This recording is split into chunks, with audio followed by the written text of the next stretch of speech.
घाटशिला विधानसभा उपचुनाव के लिए बीजेपी और जेएमएम के प्रत्याशी की घोषणा के बाद माहौल बन गया है। बीजेपी से बाबूलाल सोरेन और जेएमएम से सोमेश चंद्र सोरेन पूरी जोश के साथ चुनावी मैदान में उतर चुके हैं। सोमेश सोरेन 17 अक्टूबर को नामांकन करेंगे। नामांकन के बाद घाटशिला के दहीगोड़ा सर्कस मैदान में जनसभा होगी, जहां पार्टी के दिग्गज नेता उनके लिए वोट मांगेंगे। अपने नामांकन जनसभा को सफल बनाने के लिए सोमेश जोर शोर से तैयारी कर रहे हैं। गुरुवार को उन्होंने सभा स्थल का दौरा किया। सोमेश सोरेन अपने पिता रामदास सोरेन के किए गए विकास कार्यों के आधार पर जनता के बीच जा रहे हैं और उनसे वोट मांग रहे हैं। उन्हें यकीन है कि बाबा का आशीर्वाद उनके साथ है और वे पक्का चुनाव जीतेंगे।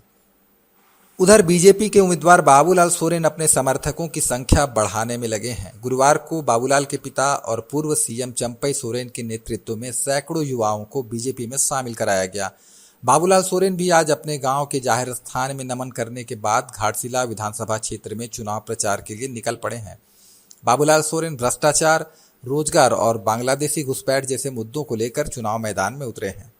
बाबूलाल सोरेन ने यह कहा है कि यह उपचुनाव एक ऐसे समय में हो रहा है जब राज्य में विकास योजनाएं ठप हैं, बीडीओ सीओ कार्यालय घुसखोरी का अड्डा बन चुके हैं और हर विभाग में भ्रष्टाचार व्याप्त है, जिसकी वजह से जनता परेशान है।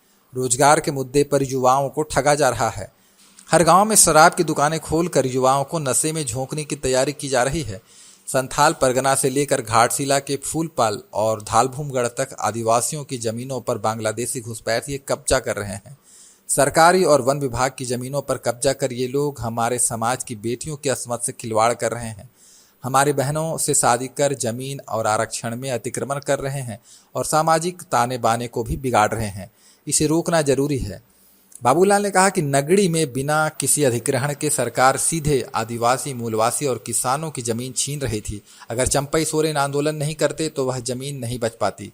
बाबूलाल ने कहा कि झूठे वादे कर सत्ता में आई इस युवा विरोधी, किसान विरोधी और आदिवासी मूलवासी विरोधी सरकार के प्रति जनता में भारी नाराजगी है और इस उपचुनाव में घाटशिला की जनता इस भ्रष्ट सरकार को इसका जवाब जरूर देगी। खबर का मतलब बवाल न्यूज। हमारे चैनल को सब्सक्राइब जरूर करें।